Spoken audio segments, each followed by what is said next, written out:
Why does free work? Free works because people are quite happy. We're talking about squeeze pages here. We're talking about you getting a transaction. If you remember right back to the first video where we talked about what the definition of a squeeze page was, it's about soliciting an action to get a transaction to take place where someone will give you their opt-in information. Free works because people don't mind taking the step of giving you their email or their first name and their email and a little bit more information if they're getting something for free in return. Particularly, again, as I stressed before, if they think it's got more value than free. If you give someone something for free that's only worth free, then there's no extra gain really in them having it unless they are that desperate they want it for some other reason. But if you can actually put a real term value in someone's mind as to what that's worth, but they're then getting it for free, then free will work every single time. Any marketer will tell you on the internet, if you want to set up an easy way of squeezing people through a sales funnel process, hence the squeeze page, great way to start is give them something for nothing, get them onto your list and then begin marketing to them and building that relationship. Free will get you started a lot easier than paid for. The other thing you might want to do is do special offers if you don't want to get people who are just complete time wasters and tire kickers, which sometimes you can if you're in the wrong market. Then you can offer it for an extremely low price, say 50 cents, $1, $2, $3, just so it's a token payment. So you might have a course that you spent lots of time and money developing, and you might have even just time and money could be your time and money. You've made a video course, it's taken you a week to produce.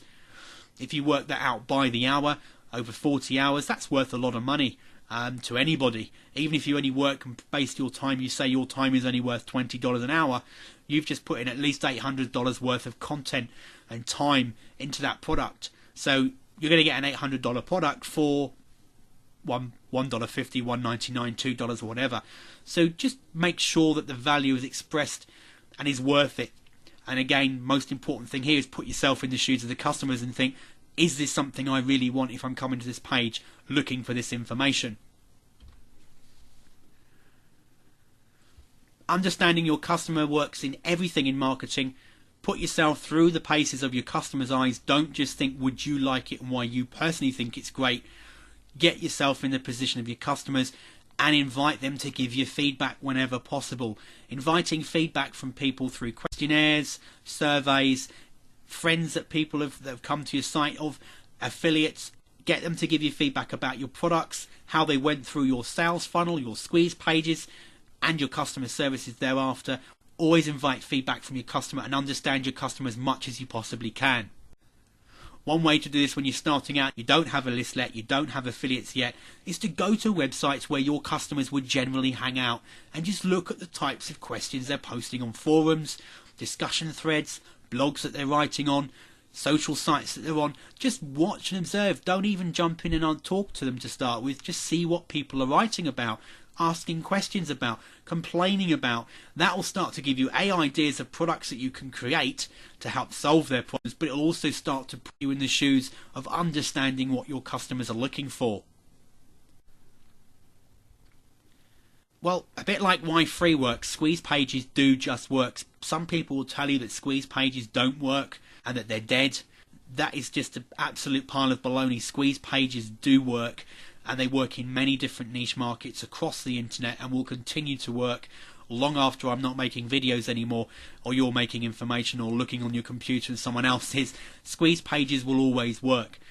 People will happily give a transaction of their name and their email address if they're going to get something of value that they need or want or have to have in return for putting their details. So squeeze pages do just work, and you just need to make sure that you use them correctly and test them.